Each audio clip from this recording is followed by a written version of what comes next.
Good afternoon and welcome to Grasett Park in Toronto.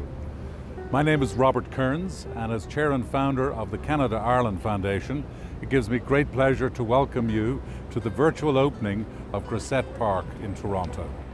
We acknowledge that the land upon which this park is built is the traditional territory of many nations, including the Mississaugas of the Credit, the Anishinaabe, the Chippewa, the Haudenosaunee and the Wendat peoples, and is now home to many diverse First Nations, Inuit and Métis peoples. Grasett Park is named in honor of Dr. George Robert Grasett and is a tribute to the many doctors, nurses and hospital orderlies who came to the aid of the sick and destitute Irish migrants who arrived in Toronto fleeing the Great Irish Famine of 1847. It is located at the southeast corner of Adelaide and Widmer Street in downtown Toronto, on the last handkerchief of land upon which the first brick hospital was built in 1820. The tall vertical panels of glass feature laminated images of cheesecloth, inspired by that material used in the hospital to provide a modicum of privacy and relief from flies and the weather. The creation of Grasett Park was made possible by the kindness and generosity of so many people over the course of the last 13 years that this park has been in the making.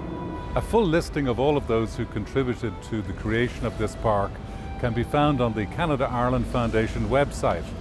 However, I can't let this opportunity pass to thank the Government of Canada, the Government of Ireland, the Province of Ontario and the City of Toronto for their very generous funding for this park.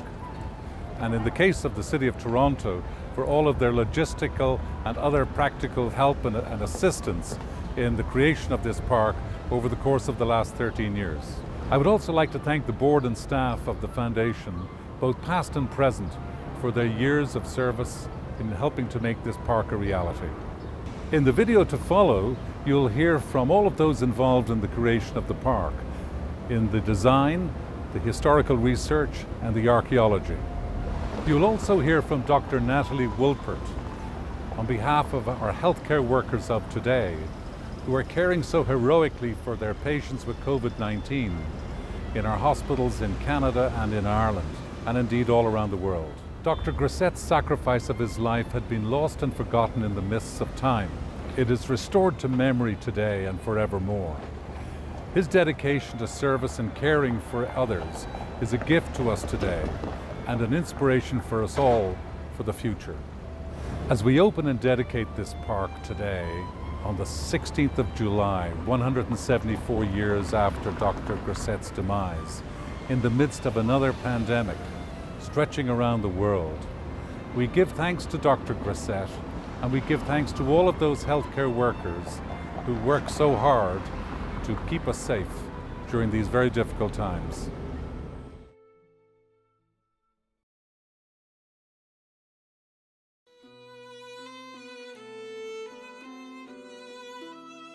Grasett Park is an artistic commemoration of a tragic moment in the history of the city in the summer of 1847, when some 38,500 men, women and children arrived from the island of Ireland into the city of Toronto, which was then a population of 20,000. Many of them were carrying a disease, namely typhus, which they knew was ship fever, and the resources of the city were strained in the extreme to come to the aid of these individuals. A number of the doctors, Dr. Grasett, Dr. Hamilton, the nurses, hospital orderlies, the triage officer, the first Catholic bishop of the city, all lost their lives. I mean, they volunteered to help these people. And this was the largest single loss of life since the history of the city began, when expressed as a percentage of the population at the time. It was early June when the first ship docked in Toronto and 700 migrants were on board. So that was sort of the harbinger of, this is what's coming, and began what was an unprecedented migration season for the city. Well, the first hospital started on the Hospital Reserve, which was bounded by Adelaide, Peter, John, and King Streets. And the fever sheds were built sort of in the area of numbers 12 to 20 Widmer Street, so on the periphery of that reserve, which makes sense because we're dealing with an epidemic. They want to make sure that the sick people are far away. The hospital started in 1829. It was first tested in 1834 when the cholera epidemic occurred, and there were specialized hospitals for the cholera victims. In 1847, when the shipping lanes opened up in May, word had come down from Quebec and other places that there was an influx of Irish immigrants coming and they were ill and they needed a place to be quarantined. So Toronto heard this. They built 5 fever sheds up in the area near Widmer. And then as the months progressed, they learned that it wasn't a few immigrants, it was a huge wave of immigrants. You know, they put themselves in the line of fire voluntarily, you know, without being mandated to, you know, exposed to a disease that they did not know much about, but was clearly very dangerous and deadly. And they took it upon themselves to treat people with total sacrifice, and for many of them with sacrifice of their own lives. So I think they were, you know, the embodiment of true heroes that, you know, healthcare workers today still aim to be, but, you know, they did it at a level that I think was unprecedented. We're averaging 300 to 500 people a day landing at the dock in Toronto, and that's an awful lot of people. And if the majority of them are sick and need help, then that's a significant event. So what aspects of Grasett's life are particularly noteworthy? It's clear that he saw his medical practice as being the way to help people who are less privileged than he was. That's absolutely clear in everything he did. He sought out volunteer opportunities. He worked helping the city's most vulnerable into his medical practice. That was absolutely what his purpose for being a doctor was, helping the less fortunate. And so it makes absolute sense, and I'm sure it did to the people who knew him at the time, that he would seek that position at the Immigrant Hospital. Day after day after day went back to a hospital where people were dying at the rate of 5 and 6 and 7 and 8 a day. And yet to go back there every day and continue to work in close proximity to treat a disease that you didn't know or understand or have a cure for, that takes real courage. So these are, I think, really courageous, heroic people. Hello everyone, bonjour à tous. It's great to be here with you all for the opening of Grasett Park in downtown Toronto. For starters, I want to thank the Canada-Ireland Foundation for your work in the community and for bringing us all together today. I'd also like to thank Adam Vaughan and James Maloney for their work on this project. They're both valuable members of our team and incredibly hardworking members of Parliament, so thank you, Adam and James. Today, we're not only here to open a new public space for the community, but we're also here to acknowledge our past and honor what it means to be Canadian. In 1847, Toronto's population more than doubled with the immigration of over 38,000 people from Ireland. About 10% of them arrived gravely ill with the contagious and fast-spreading typhus. They needed treatment, and our healthcare workers, led then by Dr. George Robert Grasett, stepped up to the challenge. Their heroism came at great costs to their own safety and well-being. And within just a month of helping Canada's newcomers, Dr. Grasett tragically passed away from the very disease he sought to treat. In so many ways, the story of Dr. Grasett and his colleagues is a story of what it means to be Canadian. That no matter who you are or where you come from, we look out for one another. De nos jours, cette volonté anime aussi nos travailleurs de la santé qui luttent aux premières lignes de la pandémie pour nous garder en santé et en sécurité. Et on la voit chez tous les Canadiens, jeunes et moins jeunes, qui nous aident à en finir avec la COVID-19 et à bâtir un pays meilleur et plus résilient. My friends, let's be inspired by the work of Dr. Grasett, and together, let's create a fairer and more welcoming Canada. Merci encore d'être des nôtres aujourd'hui. By the July-August sitting of Council 2000, the City of Toronto granted to Ireland Park the southeast corner of Erin Quay. That, small space bounded by the lake on two sides, the grain silos on the north, and what became the 14 Kilkenny limestone columns that Jonathan Kearns designed. So that was to commemorate the story of arrival. But in the research that was undertaken for that park and for that public art installation, we became aware of the story of Dr. Grasett. Knowing that there was this history embedded in the soil, knowing that we just opened Ireland Park, and this little weird plot of land that has its own story became available. And I knew that memorializing that site had been difficult, and real estate was expensive, but there was sort of a moment where a vacant property popped into the hands of a developer in the midst of a dispute, and everything just seemed to make sense. You know what we can do? We can take what was buried in the ground, what was going to be hidden in a building, and we can bring it to the public. And so upon the completion of Ireland Park and the official opening in June of 2007, I felt that the opportunity to tell the story of Dr. Grasett was a logical extension of what we started with Ireland Park. And to say thank you to people who came to the aid of people in desperate need, carrying an incurable disease, who held religious beliefs that weren't popular in the city at the time, that had political views and loyalties that were questionable in the British Empire. That took real courage. And that's why I think what Dr. Grasett did, given his background, was incredibly important, because that requires tremendous moral courage to not just cross the sectarian divide, but to cross the boundaries of your own social and family milieu. And so reaching out to Ireland Park and to yourself and to others, it was sort of a what do you think? And from that moment on, it became the project. And it's taken a while. It's no question about it, taken a while. But you know, when there's that much history on a site, and it's not just the park, it's also the laneways. When there's that much history, it's just a way of bringing history to life in a way that allows the story to be shared with more people, and for more people forevermore. And I think if we are to celebrate people through public art and public places, they need to be of the stature of men and women like Dr. Grasett and Dr. Hamilton and Susan Bailey and Sarah Duggan and all the others who volunteered and lost their lives.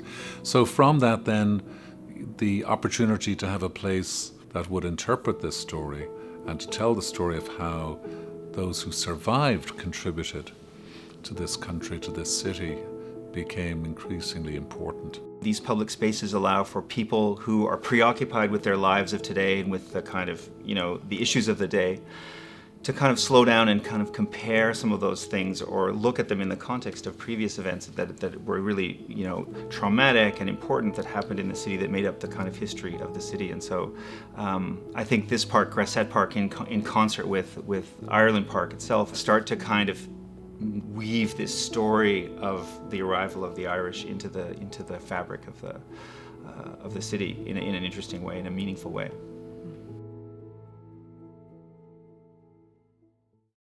Hello, Mayor John Tory here, and welcome everyone to the virtual online ceremony to mark the opening of Grasett Park. I'm thrilled to be here and would like to congratulate the Canada-Ireland Foundation on fostering this new space that will enhance the city's streetscape and also restore an important episode of our city's history.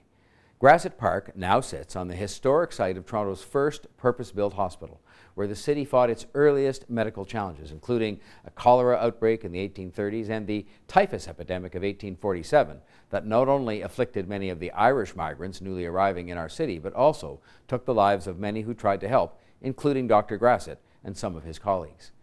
Designed in Toronto and incorporating a unique structural glass feature that is the largest of its kind in North America, this park also showcases the exceptional design, engineering, and manufacturing skill sets that Toronto has to offer. I'd like to thank Councillor Joe Cressy and MP Adam Vaughan, himself a former City Councillor, for their roles in helping bring this project to fruition. And I also want to thank former City Councillor Olivia Chow, who was a valuable ally in the early stages of the park's planning. And I also want to thank, of course, the members of the city's very dedicated Parks, Forestry and Recreation team for their tireless work to develop the park in partnership with the Canada-Ireland Foundation.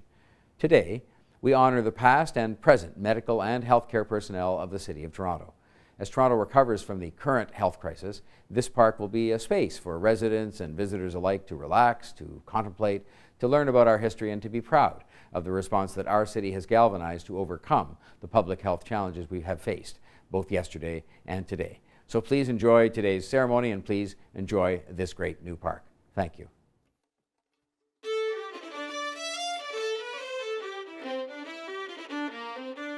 The key elements of Grasett Park, well, let's just start with the principal element. There's a glass structure that is very tall and that is characterized by its kind of purity of form, as well as being able to be passed underneath by the pedestrian. So that's one of the kind of principal elements. Second really important element is the floor of the park, and then there's several secondary elements or tertiary elements. There's a kind of signpost that announces that it is Grasett Park, and then a final element is a kind of information board that was developed for the eastern boundary of the park that allows people to kind of read some of the history and some of the key players at that time. And finally, there's a series of benches, also granite, kind of honed from the Canadian shield that allows people to kind of rest and sit in the park. And on that granite are some of the names of the key figures from the time that are being commemorated by Grasett Park. What was really key, especially in the sort of design process, was to accept the sliver or the wedge that park is, and understand or try to imagine how the very discrete elements that are positioned strategically in that park not only tell the story, but also allow the everyday user to experience the space, right? So I think one key important element or component in the design or placemaking in the city is, yes, tell the story powerfully and succinctly, but also make sure that you at the same time create a space that someone can just enjoy, right? And I think the overall composition of Grasett Park lends itself quite nicely for that. It's a pause along that long street of Adelaide. Absolutely, like an estuary. You come across, you happen upon, right? The last place someone would imagine to find a park is in that corner, right? We've shared an interest in certain new technologies and how they might be kind of leveraged to produce quite distinct and elaborate kind of formal compositions, etc., that are unique, that speak to kind of today's ambitions and ideas in design.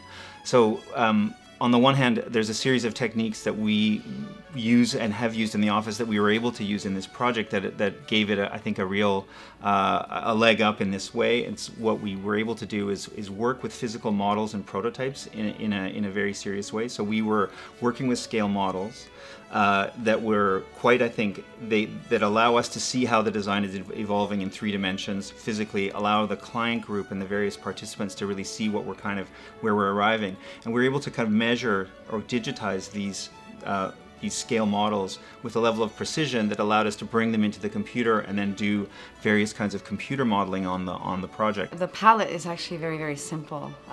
It's the granite of the map and the floor, which poetically speaks to the specificity of the park in Canada. So it's a Canadian soil.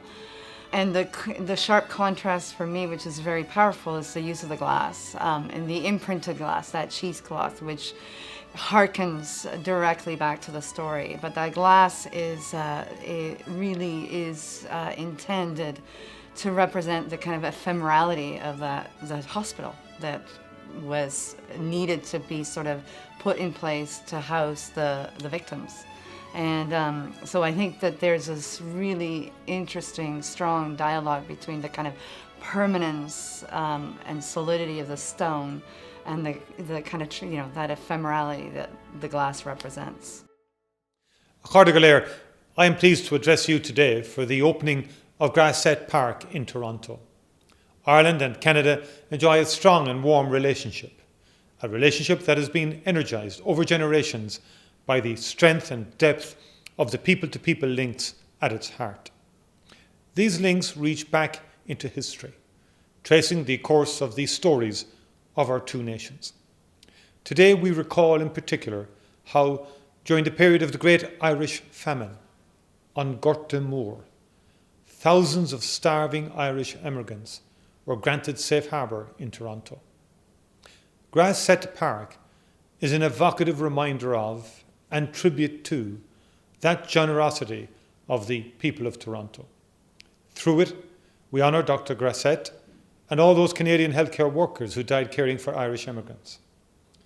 Today we can empathise in a very meaningful way with the challenges they faced. The courage of Toronto in 1847 is reflected now in the tireless work and personal courage that our medical professionals in Ireland, as in Canada, have displayed in the face of the COVID-19 pandemic. Grasett Park will serve as a fitting acknowledgement of the courage and dedication of medical personnel throughout history and today. I wish the Canada-Ireland Foundation all the very best, and I look forward to the day when I can visit Grasett Park myself in person. Thank you very much indeed. I think what's most rewarding about working in healthcare is the connection you can make with people.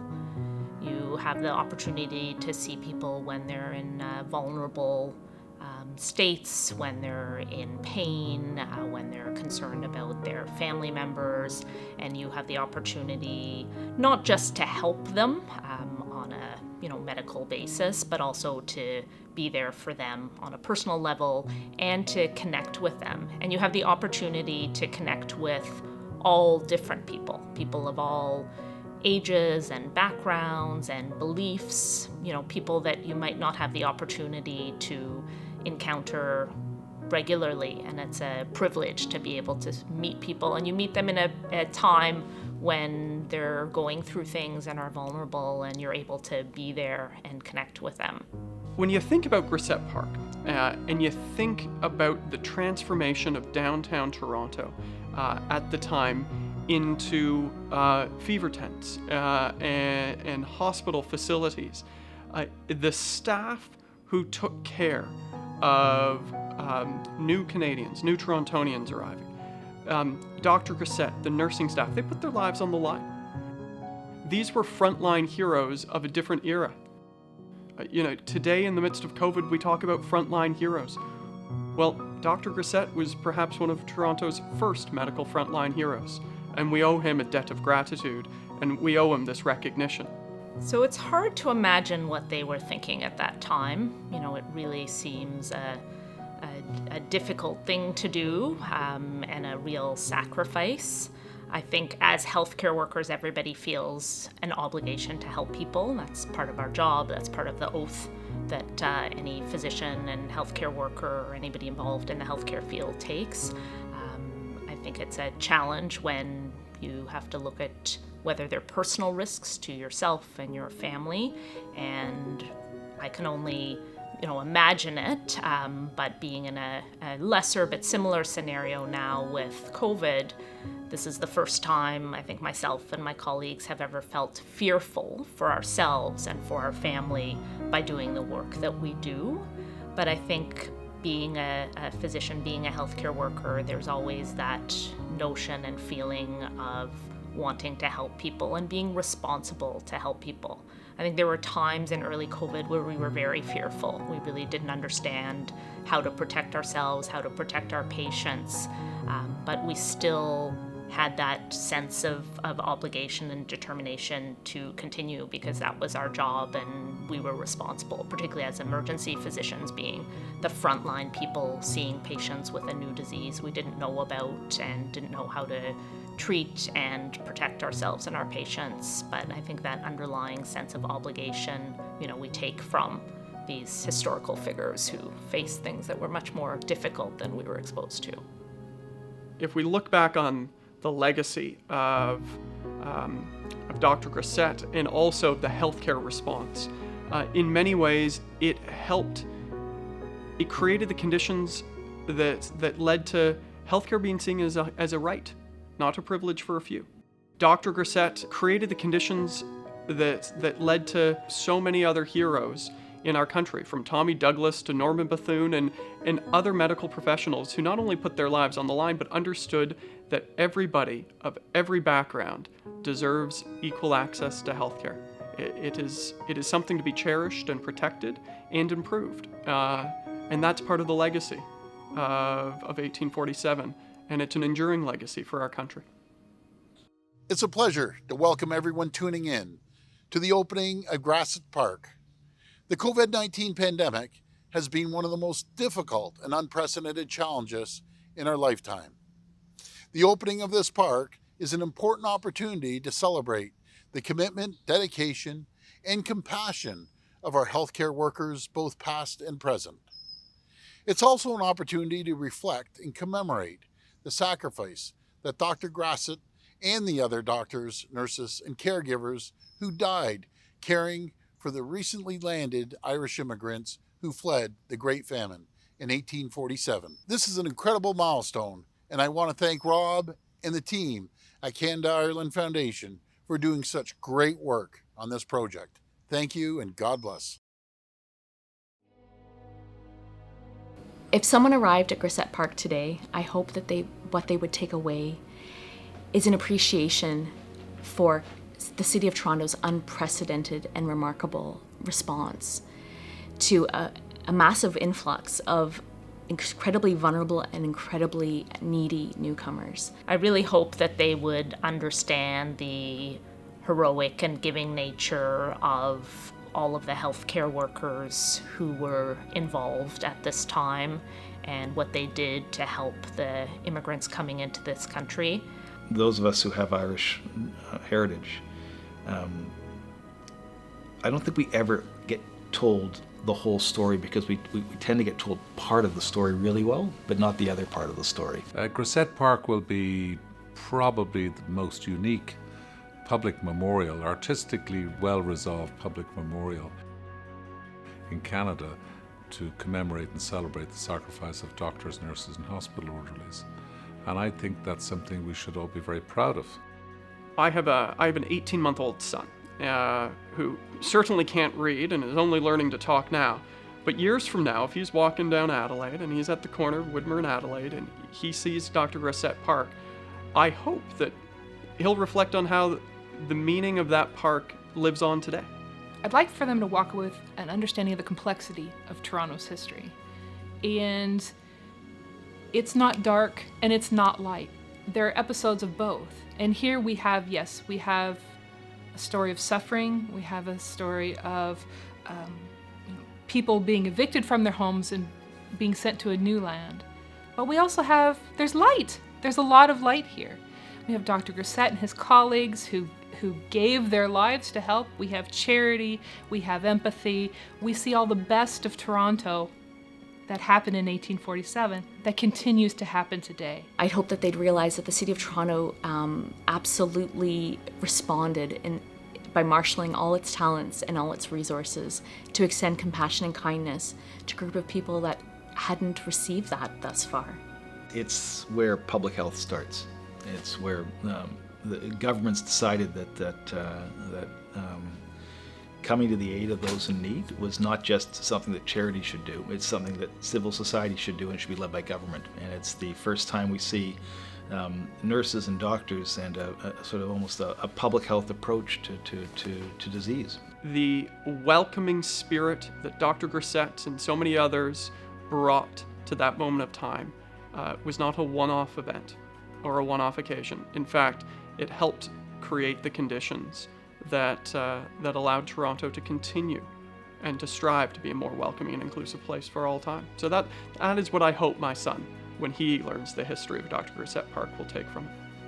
And I think people would walk away thinking, gosh, I didn't know anything about that. Imagine they did all that at that time. And the city's population was only 20,000. So I think it will cause people to reflect on the fact that these kinds of actions by the citizens of the city have a permanent impact on the character of the city and how it evolves. I would also want them to know just the scope of the number of immigrants that came the challenges that they faced and how they persevered and are now such a part of the fabric of Ontario and Canada. And that's what I want people to understand, that we need to continue that vein of empathy and connection to immigration and understanding and hope, and then continue to offer that to people that are new to Toronto. Grasett Park is now open, and we invite you to come and enjoy it and experience it in person.